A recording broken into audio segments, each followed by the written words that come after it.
So let me talk about this blast from the past. What we have here is the Five of Wands and the Magician. I don't know if you can see this, but this energy is kind of like when you were a bachelor, at a previous point in your life, when you play the role of this magician. This is what I call the bachelor or the bachelorette. You can be male or female watching this. This is like, going out very, very late at night, like going out dancing, going out drinking, having the time of your life, and, just enjoying that phase of your bachelorhood and not caring about anything, not caring about landing that relationship partner. And I feel like you might have had a lot of people who were interested in you. A lot of people kind of like, I want to say vying for your attention, wanting to date you, clamoring over you.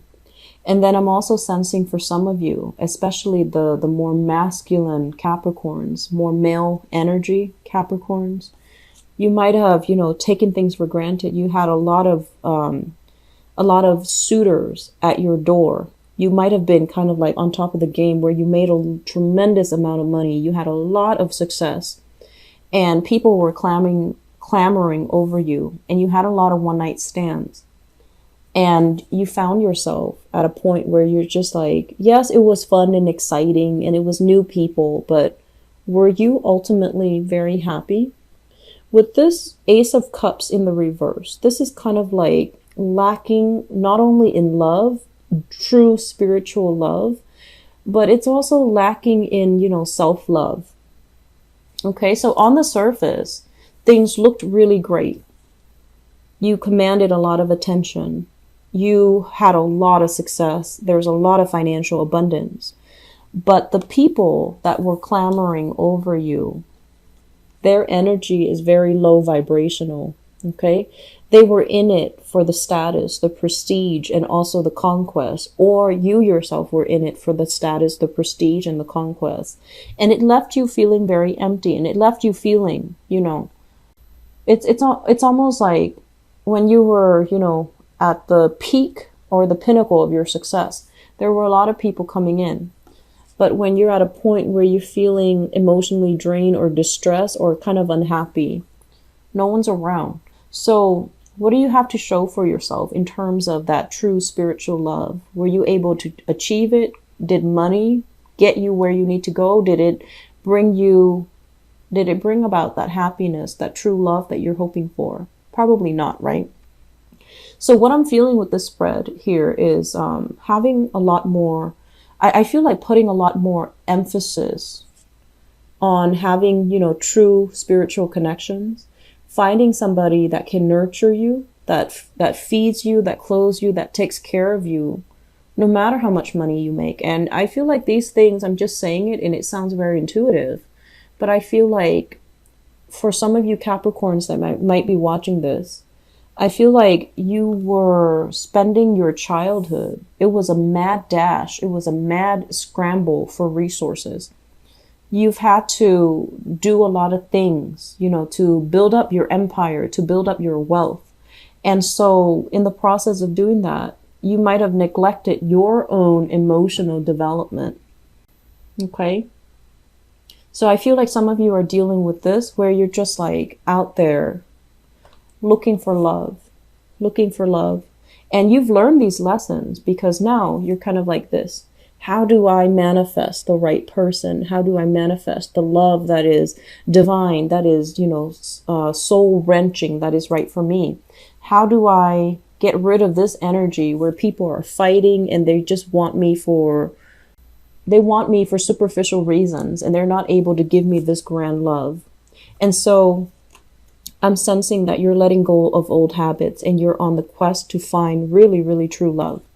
When I mentioned the blast from the past here, there is somebody in your life, and I feel like it can be male or female, but this magician energy is somebody who is very smart, who's very, very smart, They can be a little bit cutthroat, and they can be a little bit like manipulative, distorts the truth.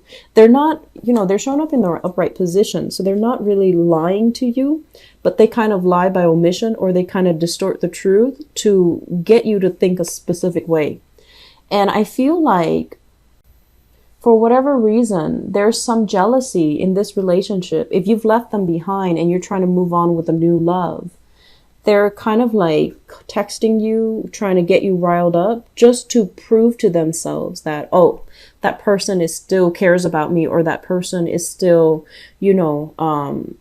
heavily affected by me. So of course they care about me. So I feel like you have somebody in your life that's doing that. And it's really important for you to kind of call this person out on it, or at least choose not to respond in that manner to give them leverage over you. Because I feel like you're trying to move on, and they keep trying to reel you back in, and they keep trying to create conflict, so that, the conflict is not because they want you back, or it's not because, they love you. They're doing it because it's almost like they want to toy with you. So is it smart when you're dealing with someone who wants to just toy with you to engage in that energy? Probably not, right? So something to think about. And I also feel like this was somebody that you've had a long history with, okay? It's linked up here with the Eight of Cups. And the Eight of Cups is, having, it's almost like if you're dealing with this fire sign, they're like serious monogamous. They go from long-term relationships, and then they break up after years and years of being stuck in that relationship.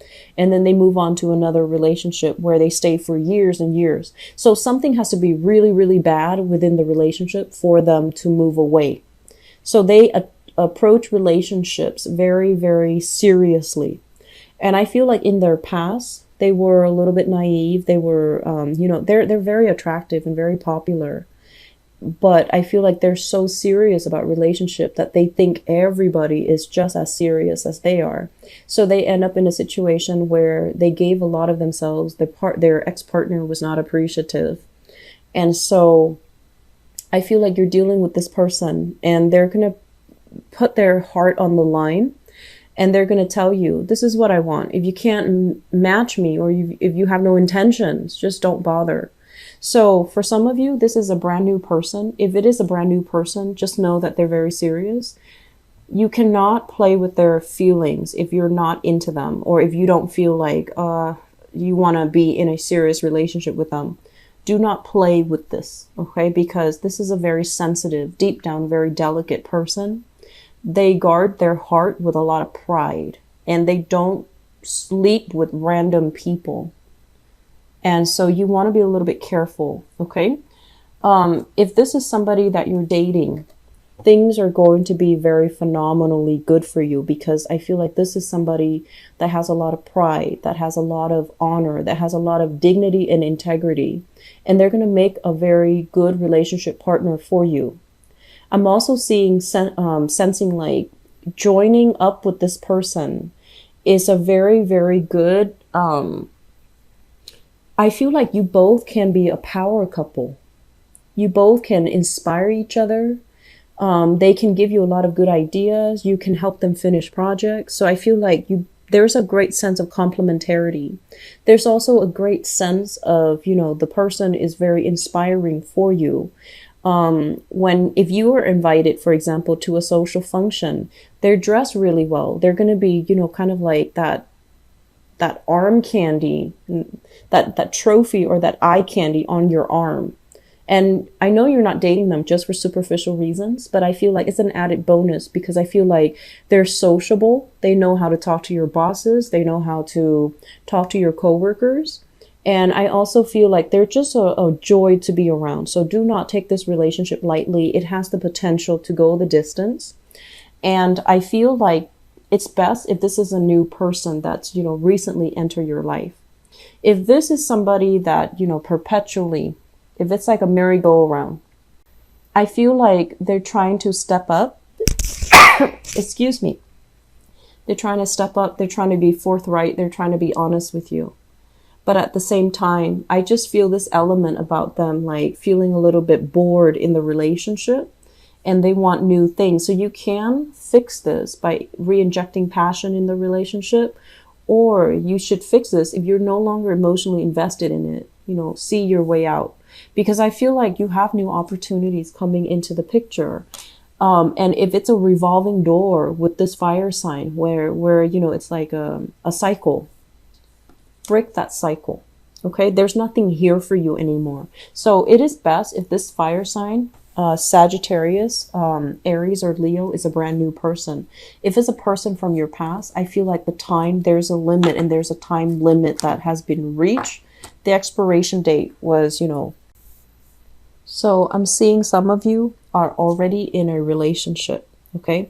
The Empress usually indicates the other woman or the other partner, somebody that you have a relationship with, somebody that has a title. So you can call them, this is my girlfriend, my boyfriend, this is my fiance, this is my wife or my husband. Some of you are already in a relationship.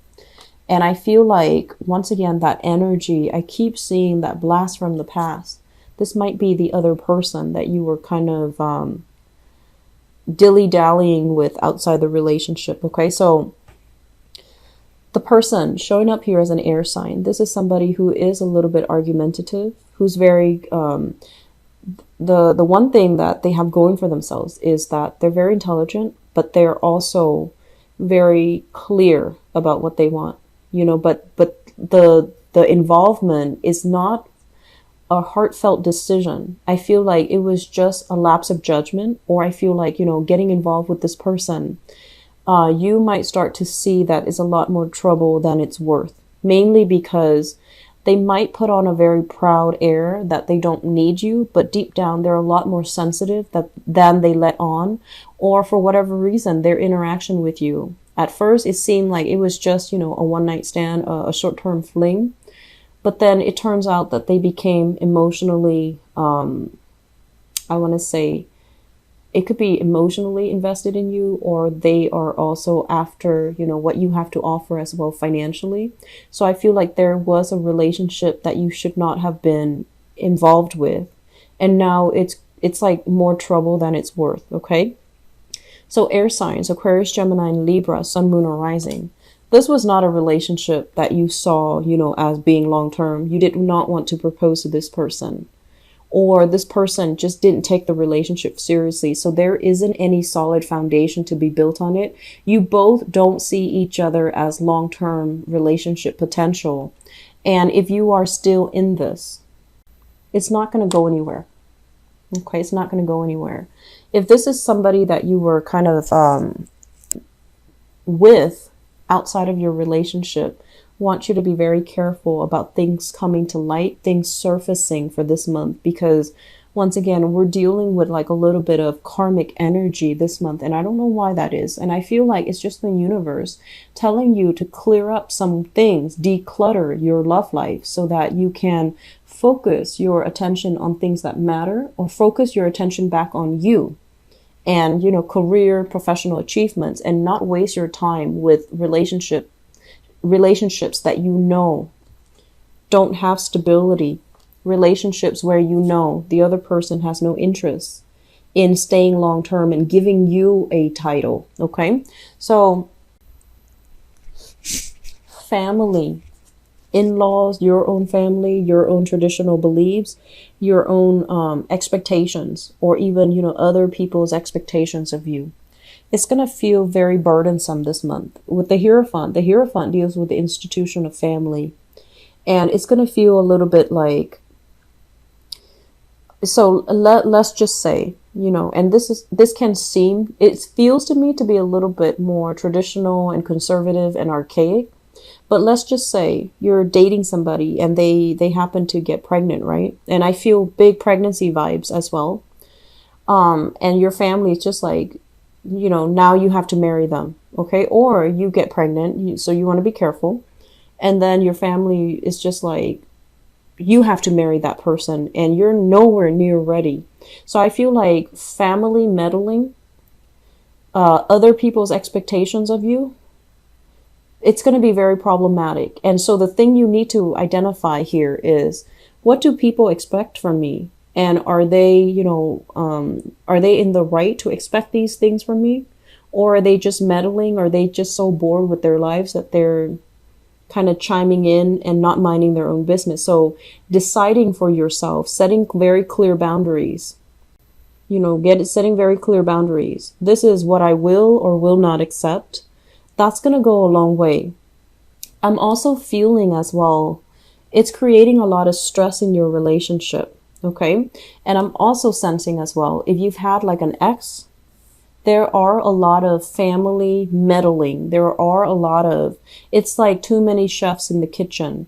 And then also if you share children with an ex, the ex is the one creating problems as well to prevent you from moving on and having, a harmonious kind of carefree romantic life. Okay. So decide once and for all where you need to sever ties, where you're giving your power away, and where you're stressing yourself for no reason. Okay. I'm also feeling here, we have a water sign. This is a Pisces, a Cancer, or a Scorpio, sun, moon, or rising at their best. And this one screams out Scorpio to me. So you might be involved with a Scorpio. This is somebody that I'm sensing they really cared about you, and the relationship between the two of you have been very, very tumultuous. There has been deception. There has been kind of like somebody leading somebody down a rosy path and then abandoning them. So it was like things not coming to fruition. And there's a lot of guilt associated with your dealings with a water sign. So Pisces, Cancer, or Scorpio. And my advice is, if you're racked with guilt, if you're dealing with a lot of this emotional turmoil and you're just like, I shouldn't have done that, I shouldn't have done that. Guilt is a great feeling. It lets us know that our conscience is trying to speak to us, telling us what we should or should not do. And so guilt is good. It's a good indicator that we're becoming more human, we're becoming more moral, and that we have a moral compass or a moral obligation to a fellow human being to behave in a certain way. So that's what guilt does. It reinforces when actions are wrong. It reinforces when actions are right. Okay. So it's not something that I want to say it's not something that you should dismiss, but at the same time, thinking about this guilt, ruminating over it, not being able to get sleep because of it, or, replaying the event over and over and over and over in your head at night, it's not going to solve anything. If you feel guilty, apologize. And if that's not enough, that's when you have to kind of relinquish control and say, I did everything that I could on my part. I'm very remorseful, I'm very apologetic. And the other person knows that, but they choose not to respond. So that's up to them. And then on the other hand, if you have this water sign here that is keeping you very, very wrapped up where you're just like not really sure the direction of the relationship, it's not going to go anywhere. It's not leading to a long-term stable relationship. Okay. They're kind of distorting the story and kind of painting a very rosy picture, or even misrepresenting themselves. I feel like you're dealing with someone who's very, very, very jealous. Capricorns, you have a tendency to attract them because of your poker face. So I feel like you're dealing with somebody like that, and it's not really serving its purpose. So if you're in this situation, I want to say it's not going to get better. So you need to, find someone else, find yourself in a different environment and just try to move past it. Okay.